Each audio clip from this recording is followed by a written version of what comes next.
ఫిలిప్పీలు రాసిన పత్రిక 4వ అధ్యాయము. కావున నేను అపేక్షించు నా ప్రియ సహోదరులారా, నా ఆనందమును నా కిరీటమునై ఉన్న నా ప్రియులారా, ఇట్లు ప్రభువునందు స్థిరులై ఉండుడి.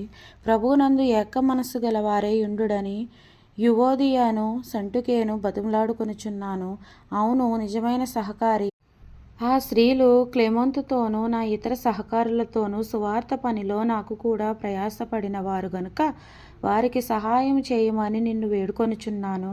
ఆ సహకారుల పేర్లు జీవగ్రంథమందు వ్రాయబడి ఉన్నవి. ఎల్లప్పుడూనూ ప్రభువునందు ఆనందించుడి. మరలా చెప్పుదును, ఆనందించుడి. మీ సహనమును సకల జనులకు తెలియబడనీయుడి. ప్రభు సమీపముగా ఉన్నాడు. దేనిని గూర్చియు చింతింపకుడి, గాని ప్రతి విషయంలోనూ ప్రార్థన విజ్ఞాపనల చేత కృతజ్ఞతాపూర్వకంగా మీ విన్నపములు దేవునికి తెలియజేయుడి. అప్పుడు సమస్త జ్ఞానమునకు మించిన దేవుని సమాధానము యేసుక్రీస్తు వలన మీ హృదయములకు మీ తలంపులకు కావలియుండును.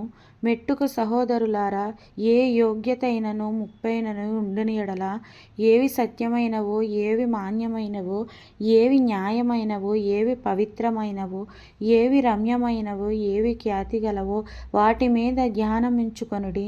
మరియు మీరు నా వలన ఏవి నేర్చుకొని అంగీకరించితిరో, నా యందున్నట్టుగా ఏవి వింటిరో, ఏవి చూచితిరో అట్టి వాటిని చేయుడి.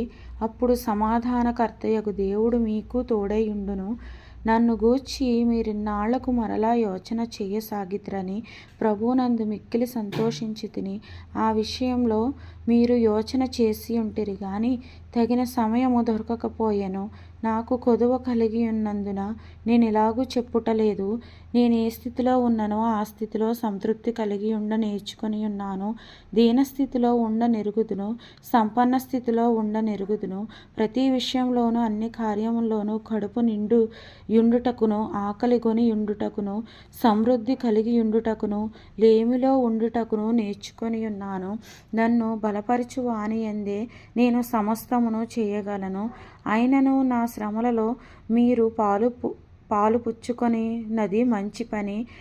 ఫిలిప్పీయులారా, సువార్తను నేను బోధింపనారంభించి మాసిదోనియాలో నుండి వచ్చినప్పుడు ఇచ్చు విషయములలో పుచ్చుకొని విషయంలోనూ మీరు తప్ప మరి ఏ సంఘపు వారును నాతో పాలివారు కాలేదని మీకే తెలియను.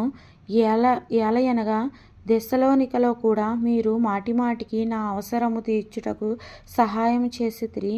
నేను ఈవిని అపేక్షించి ఇలాగూ చెప్పుటలేదు గాని మీ లెక్కకు విస్తార ఫలము రావలెనని అపేక్షించి చెప్పుచున్నాను. నాకు సమస్తమును సమృద్ధిగా కలిగి ఉన్నది. మీరు పంపిన వస్తువులు ఎపాఫ్రోదీతు వలన పుచ్చుకొని ఏమీయూ తక్కువ లేకయున్నాను. అవి మనోహరమైన సువాసనయు దేవునికి ప్రీతికరమును ఇష్టమునై యాగమునై ఉన్నవి కాగా, దేవుడు తన ఐశ్వర్యము చొప్పున యేసుక్రీస్తునందు మహిమలో మీ ప్రతి అవసరమును తీర్చును. మన తండ్రి అయిన దేవుని యుగ యుగములకు మహిమ కలుగునుగాక. ఆమేన్. ప్రతి పరిశుద్ధునికి క్రీస్తు యేసునందు వందనములు చెప్పుడి. నాతో కూడా ఉన్న సహోదరులందరూ మీకు వందనములు చెప్పుచున్నారు. పరిశుద్ధులందరూ, ముఖ్యముగా కైసరు ఇంటివారిలో ఉన్న పరిశుద్ధులను మీకు వందనములు చెప్పుచున్నారు. ప్రభువైన యేసుక్రీస్తు కృప మీ ఆత్మతో ఉండునుగాక. ఆమెన్. దేవుడి పరిశుద్ధ లేఖనం దీవించునుగాక. ఆమెన్. ఈరోజు వాక్యం విన్నారు కదా, మరికొంతమందికి వినిపించండి. Please like, share, subscribe.